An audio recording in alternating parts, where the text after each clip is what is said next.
لیکن عزیزان گرامی یاد رکھیے، اگر اولاد کی، اب یہ اللہ کی امانت ہے، اولاد اللہ کی امانت ہے، اگر اس کی تربیت میں کسی نے کمی کی تو گناہ بھی گناہ کبیرہ، یعنی بہت بڑا معمولی گناہ۔ اگر ہماری غفلت کی وجہ سے ہمارا بچہ شرابی بن گیا، ہماری غفلت کی وجہ سے ہمارا بچہ بے نمازی ہو گیا، ہماری غفلت کی وجہ سے ہمارا بچہ جوا میں، گیملنگ میں، کسی بری صفت میں مبتلا ہو گیا اور ہم نے کوشش نہیں کی، صحیح ٹریننگ نے کی، تو اس کا گناہ بہت زیادہ ہے، کیونکہ اولاد اللہ کی امانت ہے۔ بڑے بڑے علماء فرماتے ہیں کہ قرآن اور حدیث، قرآن اور اہل بیت کے بعد سب سے بڑی امانت جو خدا کی ہے وہ اولاد۔ قرآن اور اہل بیت کے بعد سب سے بڑی امانت خدا اولاد ہے۔ اے انسان، اگر اس میں تو نے خیانت کی تو تیری کوئی عبادت قبول نہیں۔ مثلا میں جتنا بھی نمازی بن جاؤں، آج مجھے پیسے دیے امانت کے لیے تو مولوی صاحب یہ پاکستان میں کسی یتیم کو دیں، اگر میں اس میں خیانت کروں تو بتائیے کیا میری نماز قبول ہوگی، میرا حج قبول ہوگا؟ ہرگز نہیں۔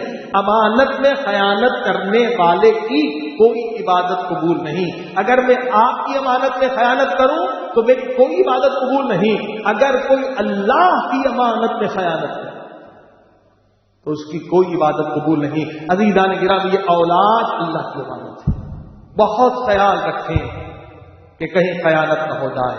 اب یہ جس زمانے میں ہم زندگی بسر کر رہے ہیں، اللہ کے رسول نے ٹھنڈی سانس لی ہے، کہا آج آخری زمانے کے بچے۔ ہمارے نبی آج کل کے بچوں کے لیے اتنے پریشان کہ گریہ فرما رہے ہیں، ٹھنڈی آہ لے رہے ہیں، آنکھوں میں آنسو آ رہے ہیں، ہائے آخری زمانے کے بچے۔ اصحاب کرام پریشان ہو گئے، اللہ کے رسول آخری زمانے میں کیا ہوگا مسلمانوں کے بچوں کے ساتھ؟ فرمایا ہائے آخری زمانے کے بچے، اس زمانے میں والدین اپنے بچوں کی دنیا کی فکر تو کریں گے مگر آخرت کی فکر نہیں ہے۔ آج وہی ہم دیکھ رہے ہیں کہ دنیا کی فکر ہے، بچہ او لیول کر لے، یونیورسٹی پڑھ لے، ڈاکٹر بن جائے، انجینئر بن جائے، مگر یہ فکر نہیں ہے کہ بچہ نمازی بھی بن جائے، بچہ متقی بھی بن جائے۔ اسکول کا ٹائم ہوتا ہے تو ماں بھی اٹھاتی ہے، باپ بھی اٹھاتا ہے، جب نماز فجر کا ٹائم ہوتا ہے تو کوئی نہیں ہوتا۔ یہ ہے آج کی صورتحال جس پر رسول خدا غمگین ہو رہے تھے، ہائے آخری زمانے کے بچے۔ آج ہمیں بچوں کی دنیا کی فکر ہے، بچی کی شادی کی فکر ہے، مگر بچی کی قبر کی فکر نہیں، آخرت کی فکر نہیں ہے۔ اللہ اللہ، رسول خدا غمگین ہو رہے ہیں کہ آخری زمانے میں ماں باپ اس طرح سے ہو جائیں گے کہ دنیا کی فکر کریں گے مگر بچوں کی آخرت کی فکر نہیں کریں گے۔ اسی لیے حدیث ہے، اللہ کے رسول نے فرمایا، لوگوں اگر کسی ماں باپ نے یہ کام کیا کہ مثلا خود کو نمازی ہے مگر بچوں کو نماز کا اصلاً شوق نہیں دلایا، عادت نہیں ڈالی، تو کیا ہوگا؟ قیامت کے دن وہی باپ یا ماں نمازی ہے مگر حکم خدا ملے گا، فرشتوں انہیں جہنم میں بھیج۔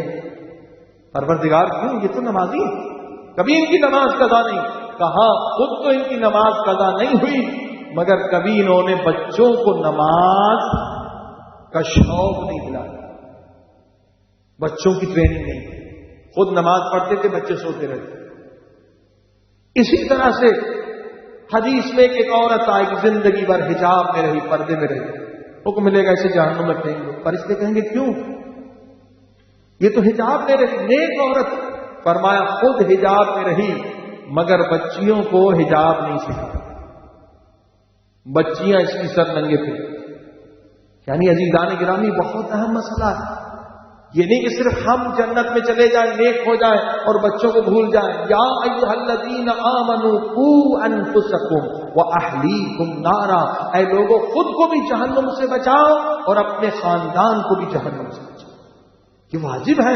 یہ صرف یہ نہیں کہ میں نمازی ہو جاؤں اب مجھے بچے سے کیا نہیں. یہ امانت خدا ہے. امانت خدا میں اگر خیانت ہو جائے تو میری عبادت قبول نہیں ہے. پوری کوشش کریں. اگر آپ کوشش نہیں کر سکتے, آپ کے پاس علم نہیں ہے, تو علماء سے پوچھیے. تربیت اولاد اس پر جتنی کتابیں لکھی گئی ہیں ان کتابوں کا مطالعہ کریں. یہ اہم امانت خدا ہے. اگر اس امانت میں خیانت نہیں ہوئی تو دنیا بھی آپ کی بہتر ہوگی, آخرت بھی بہتر, تاکہ دنیا میں بھی آخرت میں بھی. یہ سب سے بڑی انویسٹمنٹ ہے آپ کی. یہ جتنی انویسٹمنٹ ہم پیسے کی لگاتے ہیں نا, یہ سرمایہ گزاری, یہ ساری قبر میں دیکھا. سب سے بڑی انویسٹمنٹ جو ہے وہ ہے اولاد صالح. اگر اولاد صالح ہے تو وہاں آپ کو کوئی تکلیف نہیں ملے گی, بلکہ اجر و ثواب ملتا رہے.